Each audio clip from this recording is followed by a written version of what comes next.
Hey Sarah, how you doing? All right, let's go and take a look. I've got your banner ad up. I think I have it. Yes, I do have it open in a separate window. So we'll go ahead and take a look at that. But I want to look at your writing first.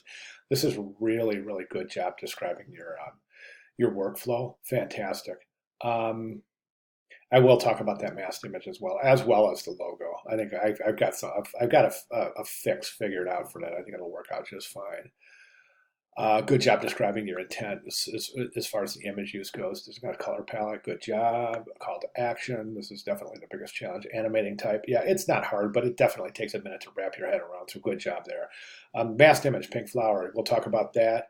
Okay, I think I've got everything here. Let's go ahead and jump over to the magazine ad. I see the magazine ad. I'm sorry. Let's go ahead and jump over to the banner ad. Now, I see the magazine ad was not submitted per request in this week's announcement. I had requested that students submit their magazine ad along with their banner ad so we can check adaptation. However, I won't be able to comment in that regard since the magazine ad was not submitted, but we can certainly take a look at the banner ad. I think the banner ad looks good.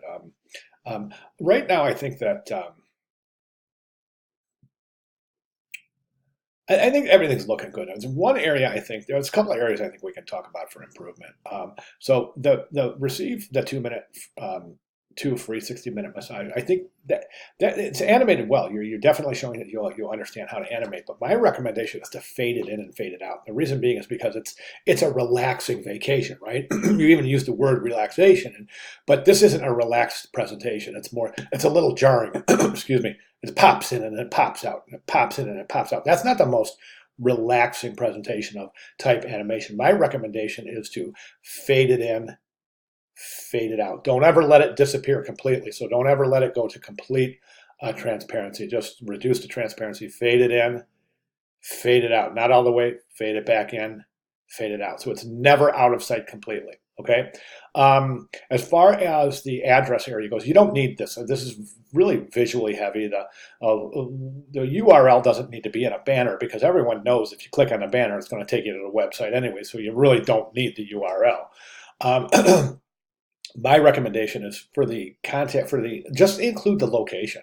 So you could just say St. Thomas VI. You could just leave that right there. Just St. Thomas VI. That's all we need to just let the viewer know where it's at. You can even place that right up here if you would like.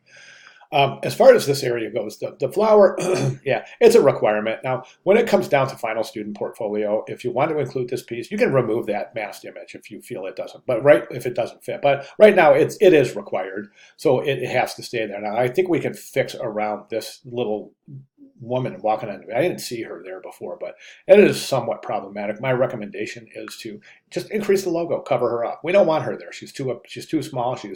Let's take a logo. Watch my cursor, something like this for the logo.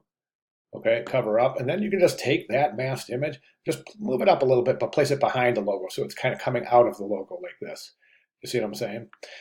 The other option would be just to take this flower right here, and where you're going to say St. Thomas VI, just place it right before that. Even have it bleed off the page at the bottom. Just right there's your flower. There's St. Thomas VI. There's your logo. There's your head, subhead, animation. Good to go, right? And it'll work. So let's go ahead and make those recommended changes. And this is due next week, so make sure that your final submission, all these changes that I just recommended are reflected in your final submission. And then also adjust your magazine ad accordingly so that it's harmonious with the magazine ad, okay? All right, so at this point, I would say the most important thing right now is to let me know if you have any questions at all as we move into our final presentation, okay? Thank you very much.